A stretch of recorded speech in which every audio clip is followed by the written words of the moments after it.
Environmental justice is defined in a number of ways. We have federal agencies who have their definitions.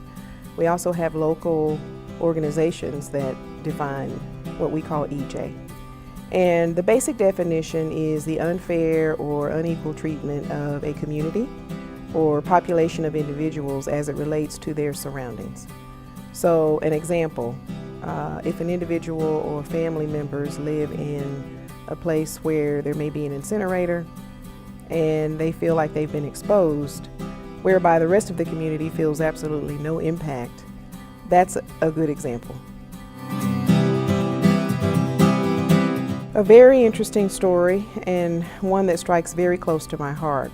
In North Carolina, which is where I grew up, and the situation happened before I was old enough to understand it, but as I read back in history, North Carolina was one of the first states to stand up against environmental justice. And in a small town in the eastern part of the state where the United Church of Christ was involved in trying to help a community fight against a chemical landfill that was going into their community. And this turned into a several decades battle with this community. And there were several social justice individuals who got involved, along with eventually the Environmental Protection Agency. A good example of environmental justice is the case that I talked about in North Carolina, but there are also lots of cases across the country in some of the larger metropolitan areas. Right here in Kentucky, we have an environmental justice issue. If you've heard of the situation in what they call Rubbertown, side of Louisville that sometimes has been forgotten.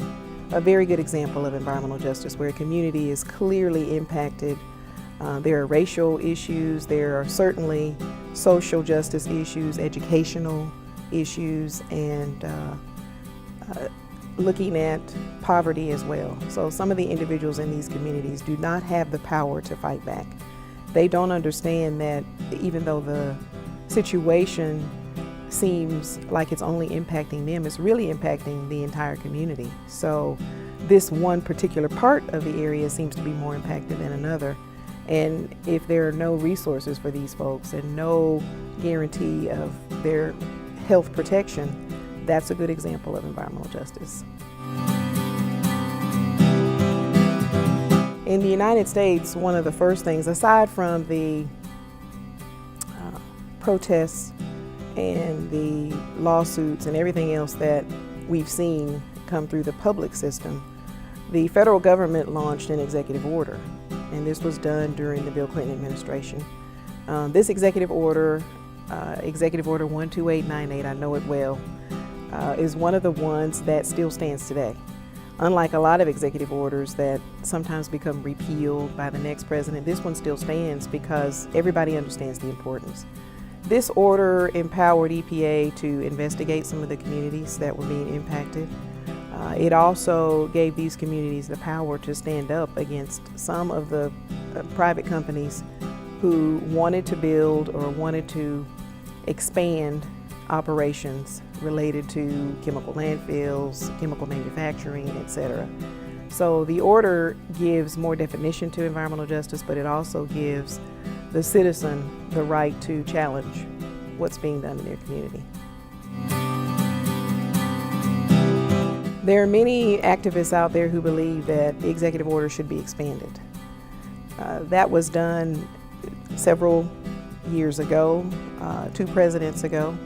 And so a lot's changed in the economy, a lot of the available technology, social media. We see injustices happening all the time. So the executive order is somewhat limited in terms of the legality that it gives to a community or to an individual.